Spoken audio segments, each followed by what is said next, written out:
Walang abiso, walang timbre, walang pagdinig. Ang biglaan at nakaagulat na tuluyang isinarado ang central office ng kongresista.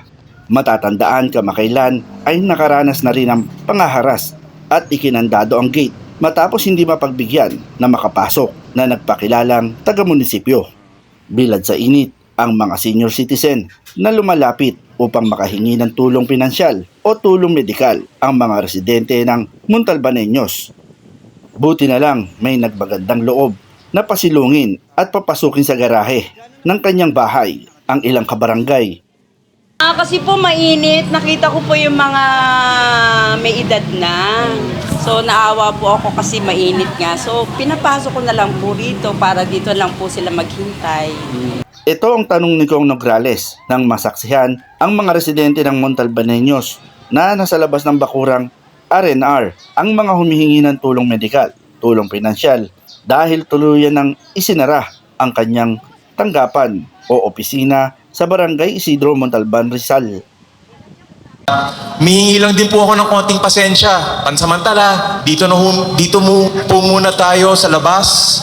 Kahit po mainit, sasamahan ko kayo. Kahit po tayo ay nauuhaw, nagugutom, nananghalian na ho ba kayo?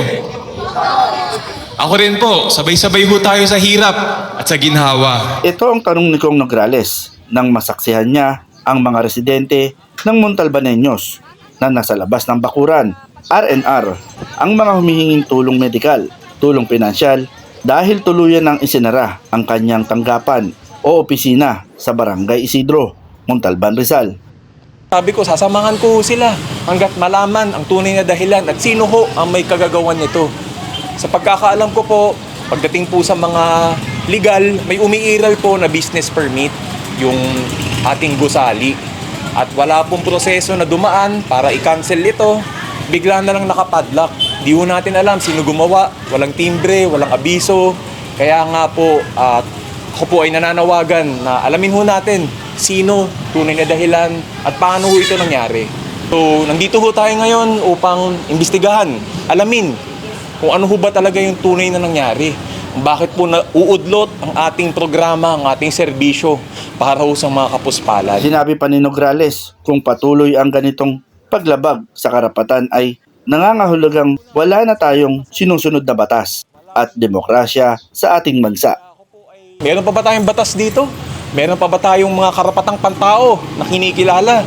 O basta-basta na lang kukunin ng pamahalaan ng mga pribadong pag-aari? Muli, sinabi ni Nograles, walang abiso, walang timbre, walang patawag, walang pagdinig.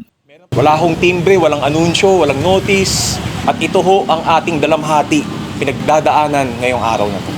Ayon sa PNP ng Montalban na nagsilbing bantay sa central office ni Kong Nograles, wala akong alam. Ito ang binitawang salita ng PNP nang kausapin ito ni Kong Nograles.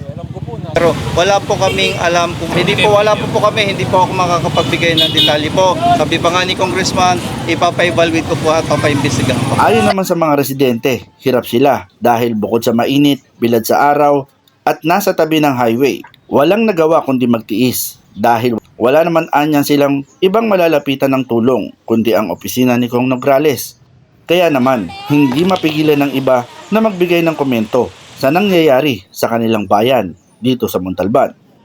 Bakit po ganon? Nagtataka nga kami bakit ganun. Hindi ko rin alam kung bakit. Nga namin alam kasi last week andyan pa yun sa opisina nila eh. Oo.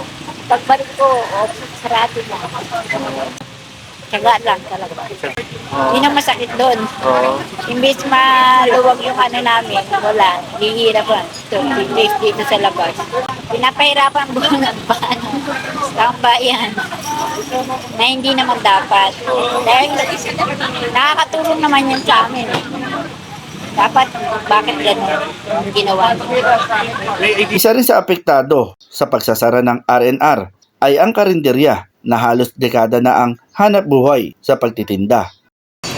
Apektado rin eh. No choice wala kami magagawa eh. Yun ang ano eh.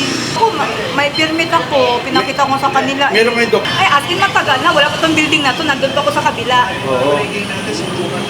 Panawagan ng ilang residente kung ito'y dahil sa politika. Sana'y hindi naman sila idamay dahil humihingi lamang sila ng tulong sa madaling lapitan. Masakit. Apektado kami. Unang-una, yung transpo namin instead na doon lang. Kasi ang dami niyang ang dami niyang naging ang dami niyang naging office. Pero yung office na yon, lahat pinasara niya, pinasamin. Pero sana, hindi ganito yung naging sitwasyon namin mga taong bayan. Hindi nila kami ilagay sa ganitong sitwasyon. Dahil kami taong bayan kami. Kami, sila nangangailangan sa amin, kami rin nangangailangan sa kanila. Paano sila tatakbo kung wala kami? Ako, si Alfredo Patriarca, nagbabalita